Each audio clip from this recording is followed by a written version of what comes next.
Hello बच्चों, नमस्कार। निर्माण एकेडमी के यूट्यूब चैनल में आप सभी का स्वागत है। और हमने इस चैनल पर जीएस की क्लासेस शुरू की हुई हैं और जीएस की क्लासों में आज हमारी जो क्लास है वो है हमारी क्लास पॉलिटी की। आज हमारी क्लास है पॉलिटी की यानी राज्य व्यवस्था। भारत की राज्य व्यवस्था के बारे में आज हम पढ़ेंगे, शुरुआत करेंगे और बिल्कुल बेसिक से हम चलेंगे। शुरुआत करेंगे यहाँ हम जो है ऐतिहासिक पृष्ठभूमि से शुरुआत करेंगे। पॉलिटी में बिल्कुल बेसिक शुरुआत, बेसिक टू एडवांस हम लेके चलेंगे। आपका कोई भी पोर्शन जो है पॉलिटी का छूटेगा नहीं। ऐतिहासिक पृष्ठभूमि पर हम चर्चा करेंगे। सबसे पहले ऐतिहासिक पृष्ठभूमि, ठीक है। तो राज्य व्यवस्था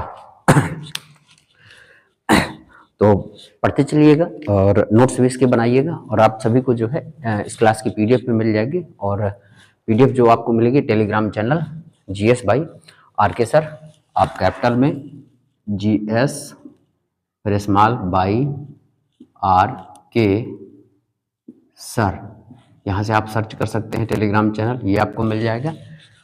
और हम डिस्क्रिप्शन बॉक्स में टेलीग्राम चैनल के लिंक भी डाल देंगे, तो वहाँ से आप जो है टेलीग्राम चैनल ज्वाइन कर सकते हैं, पीडीएफ वहाँ से प्राप्त कर सकते हैं। तो जो बच्चे आज पहली बार वीडियो को देख रहे हैं तो सबसे पहले चैनल को सब्सक्राइब करके बेल आइकन ऑन कर दीजिएगा। साथ ही साथ क्लास आपको पसंद आए तो वीडियो को लाइक करिएगा। तो सबसे पहले हम शुरुआत करते हैं, देखते हैं कि ये जो राज्य व्यवस्था है इसकी ऐतिहासिक पृष्ठभूमि क्या है। तो ऐतिहासिक पृष्ठभूमि में हम देखेंगे कि जो ये राजनीतिक व्यवस्था शुरू होती है ये अंग्रेजों के आने के बाद जो है रूल और रेगुलेशन के आधार पर नियम बनाने शुरू होते हैं। ऐसा नहीं था कि भारत में जो है राज्य व्यवस्था के कुछ चीजें नहीं चल रही थी, वो चल रही थी, लेकिन एक अधिनियम के तहत, एक रेगुलेशन के तहत, या हम कहें जैसे हमारा ये राज्य व्यवस्था है तो हम किसको पढ़ते हैं, संविधान के पढ़ते हैं। राज्य व्यवस्था के तहत हमको किसको पढ़ना पड़ेगा, संविधान को पढ़ने पड़ेगा। और ऐतिहासिक पहले पृष्ठभूमि पर चर्चा करेंगे, फिर हम संविधान पर चर्चा करेंगे। जब हमारा संविधान बनकर तैयार होता है, संविधान बनकर हमारा तैयार होता है 26 नवंबर 1949 ईस्वी को, आंशिक रूप से बनकर वो लागू भी हो जाता है। और साथ ही साथ हम जो यानी पूर्ण रूप से उसको लागू करते हैं तो 26 जनवरी 1950 को लागू करते हैं। तो हम पढ़ेंगे और यहाँ पर जो है ऐतिहासिक पृष्ठभूमि के तहत हम अंग्रेजों के समय के शासन को पढ़ेंगे कि उस समय अंग्रेज जो आए और उन्होंने कैसे नियम बनाए, कैसे रेगुलेशन के आधार पर उन्होंने काम किया, और वहां से हमने चीजें सीखी और फिर हमने जो है अपने संविधान में इसको शामिल किया। तो अंग्रेजों के समय के कुछ विधि नियम हम पढ़ेंगे। तो जैसे पहला है हमारा 1773 का रेगुलेटिंग एक्ट। इस एक्ट से हमारी शुरुआत होती है। यहाँ से कुछ विधि और नियम बनाए जाते हैं जो अंग्रेजों के द्वारा, यानी कंपनी के शासन के समय जो है हमारा, या उस समय जो है कंपनी का शासन चल रहा था। कंपनी का शासन यानी ब्रिटिश ईस्ट इंडिया कंपनी जो थी, उस कंपनी के शासन के तहत सबसे पहला जो हमारा एक्ट आता है, सबसे पहला जो हमारा अधिनियम आता है, उसका हमारा क्या नाम है, 1773 का रेगुलेटिंग एक्ट। इस अधिनियम का देखिए काफी महत्व है, क्योंकि सबसे पहले इसी अधिनियम के तहत कंपनी के जो शासन था, कंपनी के शासन को नियमित किया गया। कंपनी के शासन को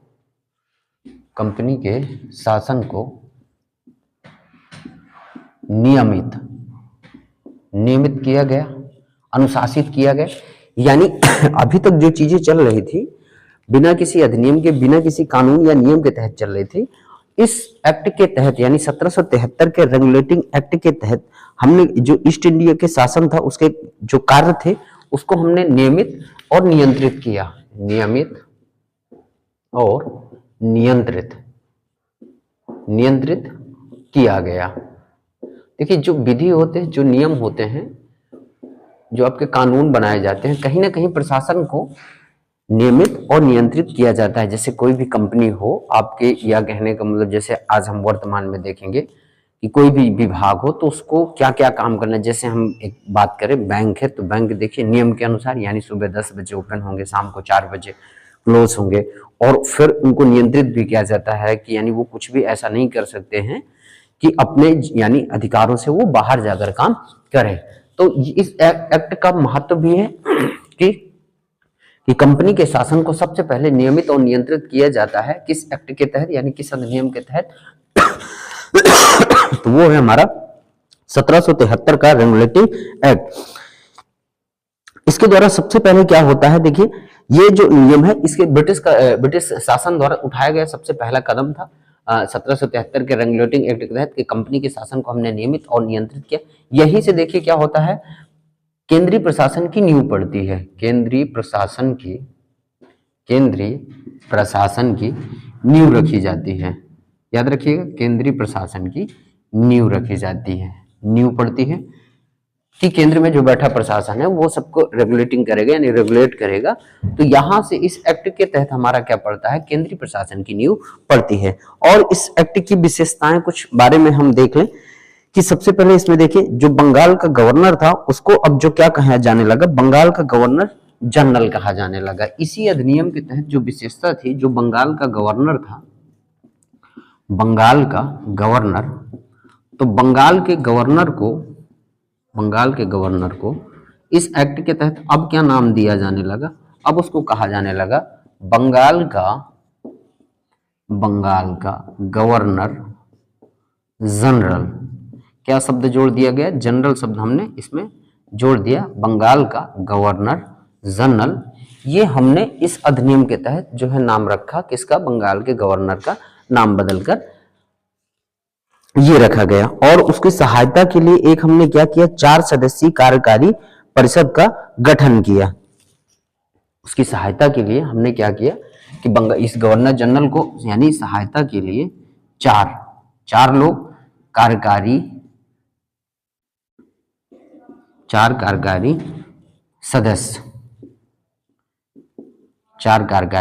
सदस्यों को इन कार्यकारी परिषद बनेगी। जैसे आज भी वर्तमान में देखेंगे ना, जैसे हमारा संविधान जो लागू है, जो देखते हैं आप, चाहे केंद्र में देखें तो केंद्र में देखिए प्रमुख कौन होता है, राष्ट्रपति होता है। उसकी सहायता एवं सलाह के लिए कौन होती है, केंद्रीय मंत्रिपरिषद होती है, उसमें कुछ सदस्य होते हैं। ठीक है, इसी तरह यहाँ पर भी इस अधिनियम के तहत हमने क्या किया, बंकी जो बंगाल का गवर्नर था उसको हमने बना दिया क्या, बंगाल का गवर्नर जनरल बना दिया। और 4 सदस्यीय कार्यकारी परिषद का हमने क्या कर दिया, उसकी सहायता के लिए गठन कर दिया। और ऐसे पहले गवर्नर जो बनाए गए थे वो कौन थे, वारेन हेस्टिंग। ठीक है, बंगाल के गवर्नर जनरल के बारे में बात करेंगे तो बंगाल के गवर्नर जनरल यानी प्रथम व्यक्ति कौन थे, प्रथम, तो ये थे वारेन हेस्टिंग। कौन थे, वारेन हेस्टिंग्स। याद रखिएगा कि बंगाल के गवर्नर जनरल कौन थे, तो वो हमारे कौन हो जाएंगे, वारेन हेस्टिंग हो जाएंगे। अगर आप बंगाल के गवर्नर की बात करेंगे ना कि बंगाल का सिर्फ गवर्नर कौन था, पहला गवर्नर कौन था, तो यहाँ बंगाल का प्रथम गवर्नर हो जाएगा आपका, प्रथम हो जाएगा रॉबर्ट क्लाइव। क्या नाम था, रॉबर्ट क्लाइव। ये बंगाल का आपका पहला गवर्नर था। और साथ ही साथ अगर आप देखेंगे तो बंगाल का प्रथम गवर्नर जनरल कौन हो जाएगा, वारेन हेस्टिंग हो जाएगा, जिसकी सहायता एवं सलाह के लिए हमने क्या किया, 4 कार्यकारी परिषद सदस्य, जो 4 सदस्यीय कार्यकारी परिषद का हमने क्या किया, गठन किया। ठीक है, और इसी गवर्नर जनरल के अंतर्गत हमने क्या कर दिया, जो बंगाल के गवर्नर जनरल थे, तो इसके द्वारा हमने क्या किया, मद्रास एवं बंबई के जो गवर्नर थे इसी के अंडर में काम करेंगे। जो बंगाल का जो अब गवर्नर जनरल है, इस बंगाल के गवर्नर जनरल के अंतर्गत जो 2 प्रेसिडेंसी थी, जो जहां पर अंग्रेजी शासन था, मद्रास और कौन सा आपका था, बंबई। तो मद्रास और बंबई के जो गवर्नर थे वो किसके अंडर में अब काम करेंगे, ये गवर्नर थे, तो ये किसके अंडर में काम करेंगे, ये गवर्नर जनरल के अंडर में काम करेंगे। तो याद रखिएगा कि 1773 के रेगुलेटिंग एक्ट के तहत हमने क्या क्या चीजें रखी। तो सबसे पहले इसका महत्व भी है कि पहली बार जो है कंपनी के शासन को नियमित और नियंत्रित किया गया। यहाँ से केंद्रीय प्रशासन की नींव पड़ती है। और इसी अधिनियम के तहत जो पहली विशेषता थी कि बंगाल के गवर्नर को बंगाल का गवर्नर जनरल कहा जाने लगा। और इस तरह के जो पहले गवर्नर जनरल थे वो कौन थे, वारेन हेस्टिंग थे। इसी के अंतर्गत मद्रास एवं बंबई के गवर्नर को भी किसके अंडर में रख दिया गया, बंगाल के गवर्नर जनरल के अंतर्गत। और बंगाल का जो गवर्नर था यानी प्रथम गवर्नर कौन था, तो रॉबर्ट क्लाइव था। तो चलिए आगे बढ़ते हैं। यहाँ हमने देखा, अभी हम इसके बारे में और थोड़ी सी चर्चा करेंगे। 1773 के रेगुलेटिंग एक्ट के तहत कुछ और विशेषताएं हैं इसकी। तो सबसे पहले बच्चों, क्लास आपको पसंद आए तो आप इस क्लास को लाइक करिएगा, साथ ही साथ कमेंट बॉक्स में अपने सुझाव दीजिएगा कि क्लास आपको कैसी लग रही है। तो पढ़ते भी चलिएगा, रिवीजन भी करते चलिएगा और साथ ही साथ क्लास को लाइक करते चलिएगा, वीडियो लाइक करते चलिएगा और अपने मित्रों के साथ इसे शेयर जरूर करते चलिएगा ताकि उन तक भी ये क्लास पहुंच सके और हमें भी मोटिवेशन आएगा कि आप क्लास को पसंद कर रहे हैं, लाइक कर रहे हैं, शेयर कर रहे हैं, तो ये चीज़ें ठीक रहेंगी। आइए आगे बढ़ते हैं।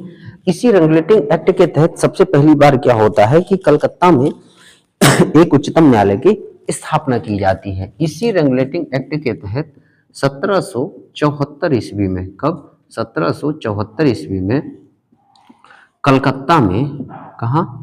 कलकत्ता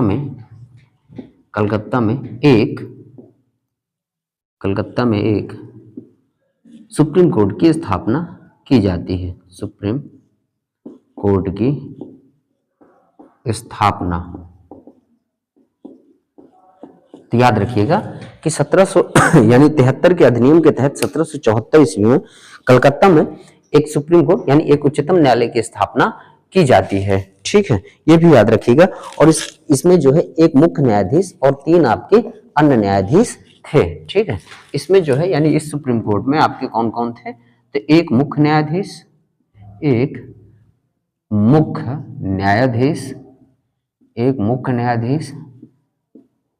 प्लस 3 अन्य न्यायाधीश इसमें थे।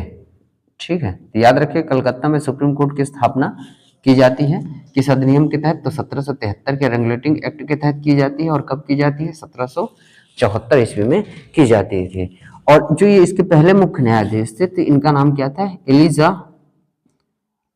Elijah Impey. क्या नाम था? Elijah Impey. ठीक है, याद रखिएगा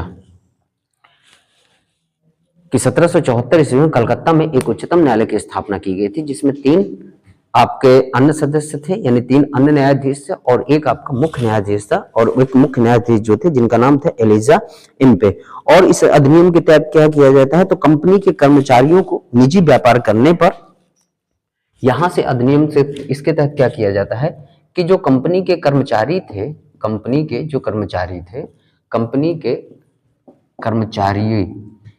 कर्मचारी जो थे, कंपनी के कर्मचारियों पर निजी व्यापार करने पर प्रतिबंध लगा दिया। निजी व्यापार करने पर प्रतिबंध लगा दिया। ठीक है, ये याद रखिएगा, प्रतिबंध लगा दिया गया।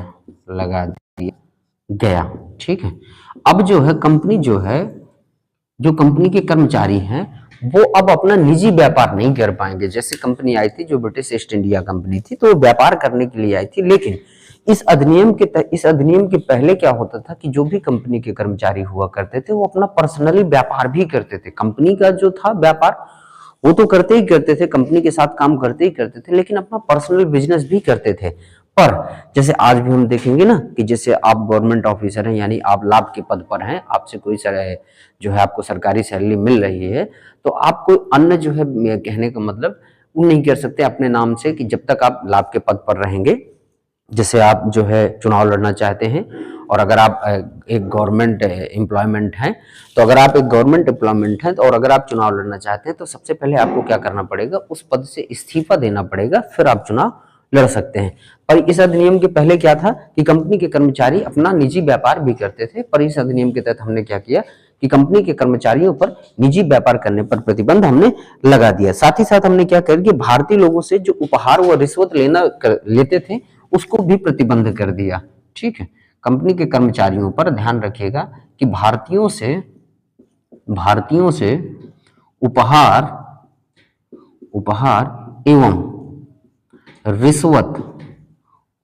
एवं रिश्वत लेना प्रतिबंध कर दिया। उपहार एवं रिश्वत लेना प्रतिबंध कर दिया। उपहार एवं रिश्वत लेना प्रतिबंध कर दिया गया। तो याद रखिएगा कि 1773 के रेगुलेटिंग एक्ट के तहत हमने क्या किया, कंपनी के कर्मचारियों पर जो हमने निजी व्यापार करते थे उन निजी व्यापारों पर हमने क्या कर दिया, प्रतिबंध लगा दिया। साथ ही साथ भारतीय लोगों से जो उपहार लेते थे, जो रिश्वत लेते थे, उन पर भी हमने क्या कर दिया, प्रतिबंध लगा दिया गया। इस आपके एक्ट के तहत, किस एक्ट का नाम है, 1773 का रेगुलेटिंग एक्ट। तो ये रहा हमारा 1773 का रेगुलेटिंग एक्ट। इसका कुछ अंतिम पॉइंट पर हम चर्चा करेंगे। तो अंतिम पॉइंट हमारा क्या है कि इसी अधिनियम के तहत, तो बच्चों क्लास आपको पसंद आ रही हो तो वीडियो को लाइक कर लीजिएगा और साथ ही साथ कमेंट बॉक्स में जरूर आपको बताइएगा कि ये क्लास आपको कैसी लगी। आप अपने सुझाव हमें जरूर दीजिएगा। आइए, और जो बच्चे चैनल को सब्सक्राइब नहीं किए हैं तो चैनल को सब्सक्राइब कर लीजिएगा। इसका अंतिम पॉइंट देखेंगे। अंतिम पॉइंट क्या है कि इसी अधिनियम के तहत ब्रिटिश सरकार ने क्या किया, कोर्ट ऑफ डायरेक्टर के माध्यम से यहाँ पर क्या किया, कोर्ट ऑफ डायरेक्टर बना दिया। ठीक है, इसी अधिनियम के तहत ब्रिटिश जो शासन था, जो लंदन में बैठा ब्रिटिश शासन था, उसने क्या किया, कोर्ट ऑफ डायरेक्टर्स का गठन किया। ठीक है, कोर्ट ऑफ डायरेक्टर्स का गठन किया। ठीक है, ये याद रखिएगा कि 1773 के रेगुलेटिंग एक्ट के तहत हमने क्या किया कि ब्रिटिश सरकार ने कोर्ट ऑफ डायरेक्टर यानी कंपनी की क्या थी, गवर्निंग बॉडी थी। कुल मिला के कंपनी का जो प्रशासन था, प्रशासन को नियंत्रित करने का काम कौन कर रहा था, तो कोर्ट ऑफ डायरेक्टर्स हमारा कर रहा था। ये हमने इसके लिए बनाया और इससे क्या होता, इससे क्या हुआ कि कंपनी पर नियंत्रण स्थापित हो गया। ये कोर्ट ऑफ डायरेक्टर्स क्या कर रहा था, कुल मिला के कंपनी के गवर्निंग बॉडी के रूप में कंपनी पर नियंत्रण स्थापित हो गया। किसका नियंत्रण स्थापित हो गया, तो ब्रिटिश शासन का नियंत्रण स्थापित। क्यों, क्योंकि ब्रिटिश शासन ने, जो वहां बैठे लंदन में बैठे ब्रिटिश प्रशासन था, उसने क्या किया, कंपनी के लिए एक कोर्ट ऑफ डायरेक्टर्स का गठन कर दिया कि भाई ये कंपनी के प्रशासन को देखेंगे। तो भाई उसने अब प्रशासन, वहां के ब्रिटिश प्रशासन ने कंपनी के लिए एक बॉडी बनाई जिसको जो है नाम दिया गया, कोर्ट ऑफ डायरेक्टर्स नाम दिया, और ये क्या करेगी, कंपनी के कार्यों को नियंत्रण करेगी। तो याद रखिएगा, इसको नोट कर लीजिएगा, ये स्क्रीनशॉट ले लीजिएगा। आइए आगे बढ़ते हैं। अब यहां से देखेंगे, अगला हम पॉइंट देखेंगे। अब हमारा जो अगला अधिनियम है उसकी हम चर्चा करेंगे। तो अगला अधिनियम है हमारा 1784 का पिट्स इंडिया एक्ट। अब अगला जो अधिनियम है हमारा, तो हमारा 1773 का रेगुलेटिंग एक्ट खत्म होता है। अब हम चर्चा करेंगे किसकी, 1784 के पिट्स इंडिया एक्ट की। चलिए, तो पढ़ते चलिएगा, की पॉइंट लिखते चलिएगा। और पीडीएफ के लिए मैंने आपको बताया हुआ है कि आप जो है GS by RK sir search कर सकते हैं, वहां पर आपको पीडीएफ मिलेगी।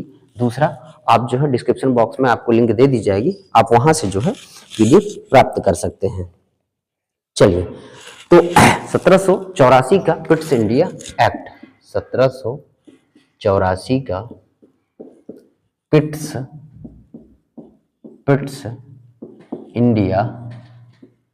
इंडिया एक्ट, ये अधिनियम क्यों लाया गया, तो 1773 का जो रेगुलेटिंग अधिनियम था उसमें कुछ खामियां थी। उन खामियों को दूर करने के लिए हम क्या लाते हैं, पिट्स इंडिया एक्ट लाते हैं। ठीक है, तो पिट्स इंडिया जो एक्ट है, इसमें पहला पॉइंट है कि इसकी विशेषता क्या है, तो ये जो कंपनी के राजनीतिक और व्यापारिक कार्य थे इनको अलग अलग कर दिया। ठीक है, पहला जो पॉइंट है इसका भी पहली विशेषता है कि कंपनी के, क्योंकि कंपनी दो तरह के काम करती थी ना, एक तरफ वो राजनीतिक काम भी करती थी, दूसरी तो व्यापार तो कर ही रही थी, वाणिज्यिक काम कर ही रही थी, पर व्यापार राजनीतिक काम भी कर रहे थे। जैसे आप देखेंगे तो इसी दौरान देखिए 1773 के पहले देखिए कंपनी ने कई सारे जो है युद्ध लड़े। जैसे आप देखेंगे तो 1757 का प्लासी का युद्ध लड़ती है कंपनी, लड़ती है। फिर 1757 के बाद देखेंगे तो 59 में देखिए वेदरा का युद्ध, फिर वंडीवास का युद्ध, फिर 1700 कहने का मतलब फिर आप देखेंगे 64 में तो बक्सर के युद्ध भी लड़ती है, कई सारे युद्ध भी लड़ती है। तो कंपनी उधर व्यापार भी आपकी कर रही थी। तो इसीलिए क्या किया कि कंपनी के राजनैतिक तथा वाणिज्यिक मतलब व्यापारिक, जो व्यापारिक कार्य थे, तो वाणिज्यिक कार्यों को अलग अलग कर दिया, यानी पृथक कर दिया। ठीक है, क्या कर दिया, पृथक कर दिया। ये याद रखिएगा कि कंपनी के राजनीतिक तथा वाणिज्यिक कार्यों को क्या कर दिया गया, पृथक कर दिया गया, यानी अलग अलग कर दिया गया। और क्या दे दिया, जो इसका निदेशक मंडल था वो जो है कंपनी के व्यापारिक मामलों की अनुमति दे गई। ठीक है, याद रखिएगा कि जो कंपनी का व्यापारिक मामला है, कंपनी का व्यापारिक मामला कौन देखेगा, कोर्ट ऑफ डायरेक्टर्स देखेगा। ठीक है, ये जो वाणिज्यिक कार्य है कंपनी का, वाणिज्यिक कार्य, इनका अगर वाणिज्यिक कार्य कंपनी को करना है तो कंपनी किससे इजाजत लेगी, तो ये इजाजत लेगी, जैसे हमारा बनाया गया था अभी हमने देखा कि 1773 के तहत हमने क्या बनाया था, कोर्ट ऑफ डायरेक्टर्स बनाया था, कोर्ट ऑफ डायरेक्टर्स, ठीक है, कोर्ट ऑफ डायरेक्टर्स ये हमने बनाया था। तो अगर कंपनी को कोई भी वाणिज्यिक कार्य करना है यानी कोई भी व्यापारिक कार्य करना है तो किससे अनुमति लेनी है, उसको कोर्ट ऑफ डायरेक्टर से अनुमति लेनी है। लेकिन अगर उसको राजनीतिक मामलों में कोई काम करना है तो उसको बोर्ड ऑफ कंट्रोल यानी उसको क्या है, उसका गठन कर दिया गया, ठीक है। चलिए आगे देखेंगे कि अगर मान के चलिए कंपनी को राजनीतिक काम करना है, अगर हम दूसरा पॉइंट इसमें देखेंगे या इसी में हमारा पॉइंट है कि अगर राजनीतिक मामला देखने के लिए हमने एक नए निकाय का गठन किया यानी एक नए विभाग का गठन किया, विभाग कह सकते हैं, और उस विभाग का क्या नाम है कि जैसे हमारा जो है व्यापारिक कार्य था इसको हमने क्या बनाया है, कोर्ट ऑफ डायरेक्टर्स बनाया है कि अगर व्यापारिक कार्य करना है तो व्यापारिक कार्य करने के लिए हमें किससे इजाजत लेनी पड़ेगी, वाणिज्यिक कार्य जो है करने के लिए हमें किससे, कोर्ट ऑफ डायरेक्टर से हमें जो है इजाजत लेनी पड़ेगी। लेकिन राजनीतिक मामलों के लिए हमें किससे जो है हमने इसके लिए एक नया निकाय का बनाया, बोर्ड ऑफ कंट्रोल। क्या बनाया, बोर्ड ऑफ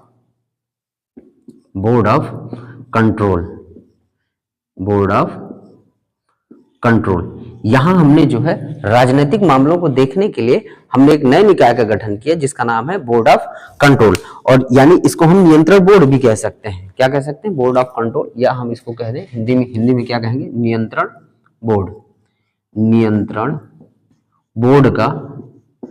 बोर्ड का गठन किया गया, ठीक है, गठन किया गया। देखिए यहां से कंपनी के कार्यों को दो प्रकार में हमने बांट दिया। पहला कार्य क्या था कि अगर उसको वाणिज्यिक कार्य करना है तो वाणिज्यिक कार्य करने के लिए यानी व्यापारिक कार्य करने के लिए वो किससे इजाजत लेगी, तो कोर्ट ऑफ डायरेक्टर से इजाजत लेगी। अगर राजनीतिक मामला उसको देखना है तो राजनीतिक मामला देखने के लिए उसको किससे जो है परमिशन लेनी पड़ेगी। उसके लिए हमने नया निकाय बना दिया जिसे हम नियंत्रण बोर्ड कह सकते हैं या बोर्ड ऑफ कंट्रोल कहते हैं। यहां से देखिए एक पॉइंट निकल के आगे शुरू होता है कि यहां से द्वैध व्यवस्था का क्या होता है, प्रारंभ होता है। द्वैध व्यवस्था देखिए क्या होता है, यानी दोहरी प्रकार की हमारी व्यवस्था, उसी को हम क्या कहते हैं, द्वैध व्यवस्था, ठीक है। कि यहाँ पर देखिए दो अलग अलग मामले हैं, दोनों अलग अलग मामलों को जो है देखा जाए। कंपनी ही देखिए कर रही है, कंपनी जो है जब वाणिज्यिक कार्य करेगी तो किससे इजाजत लेगी, कोर्ट ऑफ डायरेक्टर से। जब कंपनी राजनीतिक मामले कहने का मतलब देखेगी तब उसको कहने का मतलब कौन कंट्रोल करेगा, तो नियंत्रण बोर्ड कंट्रोल करेगा। यहीं से माना जाता है कि द्वैध शासन व्यवस्था का प्रारंभ, द्वैध शासन व्यवस्था का प्रारंभ माना जाता है। द्वैध शासन व्यवस्था का प्रारंभ माना जाता है। किस अधिनियम से माना जाता है, तो याद रखिएगा 1784 का जो पिट्स इंडिया एक्ट है इसी के तहत जो है द्वैध शासन व्यवस्था का शुभारंभ माना जाता है, ठीक है। चलिए तो यहां से हमने देखा कि 1784 का जो हमारा पिट्स इंडिया एक्ट था उसके बारे में हमने समझ लिया, ठीक है। आगे हम देखेंगे, अगला है जो अब हमारा देखेंगे, अगला है 1833 का चार्टर अधिनियम, ठीक है। तो हम कुछ की पॉइंटों पर चर्चा कर रहे हैं जो हमारे अधिनियम है। तो हमारा 1784 का पिट्स इंडिया एक्ट हो गया। अब हम देखेंगे 1833 का अधिनियम देखेंगे। तो बच्चों ये क्लास आपको कैसी लगी कमेंट बॉक्स में जरूर हमें बताइएगा।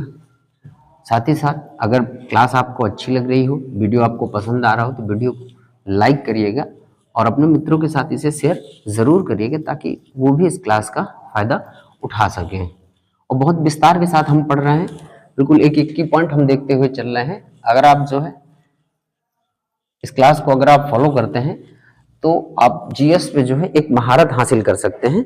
इस तरह की क्लास हम जो है लेके इसमें चल रहे हैं। तो अगला है हमारा 1833 का चार्टर अधिनियम। अगला है 1833 का चार्टर अधिनियम, 1833 का चार्टर अधिनियम, ठीक है। तो 1833 के चार्टर अधिनियम में जो हम पहली विशेषता देखेंगे, इसकी पहली विशेषता क्या है, तो जो अभी तक हमारा बंगाल का गवर्नर जनरल था, तो अब उसको हम क्या कहने लगेंगे, भारत का गवर्नर जनरल। यहां से पहली विशेषता ये है कि बंगाल के गवर्नर जनरल को अब भारत का गवर्नर जनरल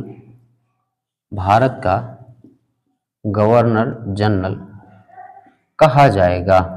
ठीक है, याद रखिएगा कि 1833 के चार्टर अधिनियम के तहत हमने क्या किया कि बंगाल का जो गवर्नर जनरल का पद था, अब उसको हमने क्या कर दिया, भारत का गवर्नर जनरल पद जो है बना दिया, जिसमें क्या थी, नागरिक और सैन्य शक्तियां निहित थी। ठीक है,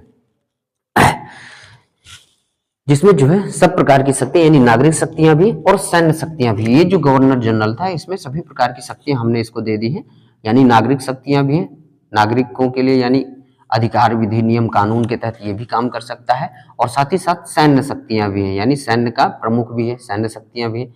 जैसे आप देखेंगे तो आज भी जो है जो शक्तियां होती हैं, इन शक्तियों को जो है डिफाइन अगर आप देखेंगे तो हमारे पास राष्ट्रपति के पास भी सैन्य शक्तियां, बहुत सारी शक्तियां होती हैं, पर उन शक्तियों का जो प्रयोग करता है वास्तविक रूप से वो कौन प्रयोग करता है, वो प्रधानमंत्री करता है। लेकिन वो सभी शक्तियां किसके नाम पे जानी जाती है, तो राष्ट्रपति के नाम पे।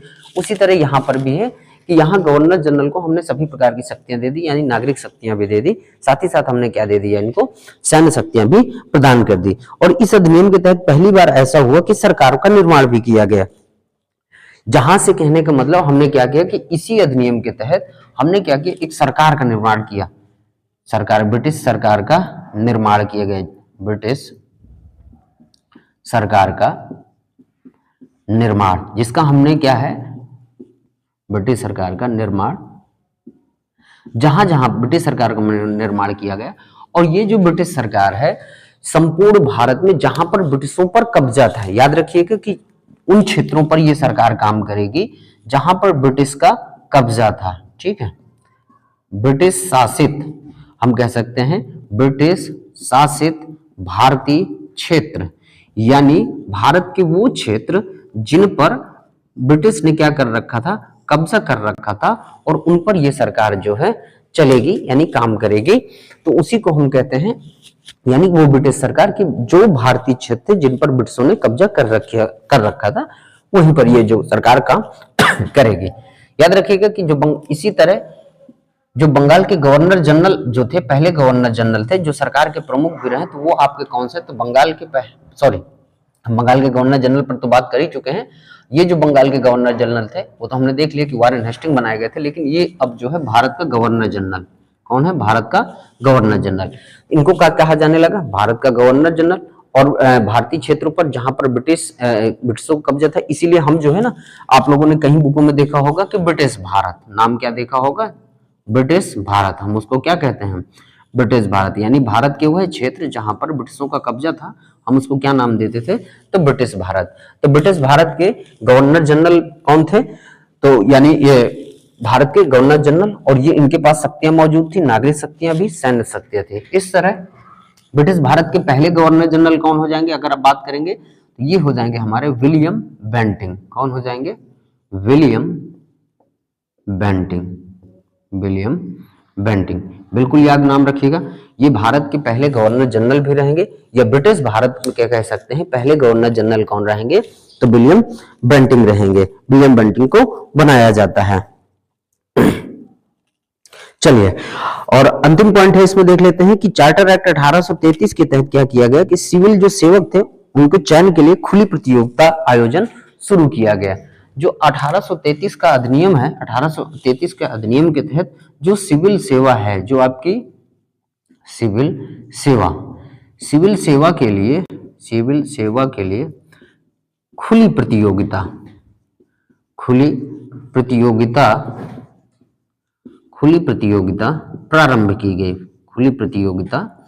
प्रारंभ की जाती है। जो सिविल सेवाएं हमारी कितनी प्रकार की इस समय सिविल सेवाएं हैं, 3 प्रकार की हमारी प्रशासनिक सेवाएं हैं जो हमारी हैं, IAS, IPS और कौन सी हमारी IFS। पहले क्या होता था कि किसी को भी जो है ये पद दे दिया जाता था, लेकिन 1833 के चार्टर अधिनियम के तहत हमारा क्या हुआ है कि सिविल सेवा के लिए खुली प्रतियोगिता का आयोजन शुरू किया गया, जिसमें भारतीयों को भी क्या किया गया, कोई भी पद दिया जा सकता था। पहले शुरुआत में इस 1833 के चार्टर के अधिनियम में जब ये शुरू किया गया, सिविल सेवा के लिए खुली प्रतियोगिता प्रारंभ की गई, तो भारतीयों के लिए ये लगाया गया कि भाई कोई रोक नहीं है, वो भी कोई पद जो है हासिल कर सकते हैं। लेकिन बाद में कहने का मतलब कोर्ट ऑफ जो आपका डायरेक्टर था, तो कोर्ट ऑफ डायरेक्टर के विरोध के कारण इसको क्या कर लिया गया, वापस ले लिया जाता है। याद रखिएगा 1833 के अधिनियम तहत ये दिया तो जाता है कि सिविल सेवा के लिए खुली प्रतियोगिता प्रारंभ की जाएगी और कोई भी भारतीय जो है इस पद के लिए ये चुना जा सकता है या विभाग में चुना जा सकता है। लेकिन कोर्ट ऑफ डायरेक्टर्स के विरोध के कारण इसको क्या कर लिया जाता है, बाद में वापस ले लिया जाता है। तो ये रहा हमारा 1833 का चार्टर अधिनियम। तो आज हमने जो है 1773 का रेगुलेटिंग एक्ट पढ़ा। आज हमने 3 अधिनियम पढ़े। हमने पहला पढ़ा 1773 का रेगुलेटिंग एक्ट पढ़ा, ठीक है, रेगुलेटिंग एक्ट ये हमने पढ़ा। दूसरा हमने पढ़ा 1784 का पिट्स इंडिया एक्ट ये हमने पढ़ा। और तीसरा हमने पढ़ा 1833 का चार्टर अधिनियम। ये हमने 3 अधिनियम आज जो है पढ़े, चार्टर अधिनियम ये आज हमने 3 अधिनियम जो है हमने पढ़े हैं, ठीक है। तो इन तीनों नियमों को याद रखिएगा, रिवीजन करते चलिएगा। और यहां से अब हम पढ़ेंगे 1853 का चार्टर अधिनियम। आगे हम जो है 1853 का चार्टर अधिनियम पढ़ेंगे और धीरे धीरे यानी हमारे जो है अधिनियमों पर हम चर्चा कर लेंगे। इसके बाद हम जो है शुरुआत करेंगे फिर अपने संविधान सभा पर भी चर्चा करेंगे, थोड़ी बहुत संविधान सभा कैसे मिलके बनती है। तो अभी डायरेक्ट हम संविधान नहीं शुरू कर रहे हैं, पहले कुछ जो ऐतिहासिक पृष्ठभूमि है उस पर हम चर्चा कर लें कि यानी संविधान शुरू करने से पहले कैसे कैसे धीरे धीरे हमारा संविधान जो है बनना जो है शुरू हुआ। तो ऐतिहासिक पृष्ठभूमि, फिर हम संविधान सभा के बारे में कैसे बनती है, किस प्रकार काम करती है, और फिर हम संविधान पर चर्चा करेंगे। तो 2 से 3 क्लासें हमारी ऐतिहासिक पृष्ठभूमि पर होंगी। बिल्कुल बेसिक से हम पढ़ रहे हैं। अगर आप लर्नर हैं यानी पहली बार शुरू कर रहे हैं, पढ़ना शुरू कर रहे हैं, तो आप इस क्लास को रेगुलर फॉलो करिएगा, आपको दिक्कत नहीं होगी। तो बच्चों क्लास आपको कैसी लगी कमेंट बॉक्स में जरूर बताइएगा। और अगर वीडियो आपको पसंद है तो वीडियो को लाइक करिएगा, शेयर करिएगा। और जो बच्चे चैनल को सब्सक्राइब नहीं किए हैं तो चैनल को सब्सक्राइब करके बेल आइकन ऑन कर लीजिएगा। तो मिलते हैं आपसे अब कल के वीडियो में, तब तक के लिए धन्यवाद। जय हिंद, वंदे मातरम।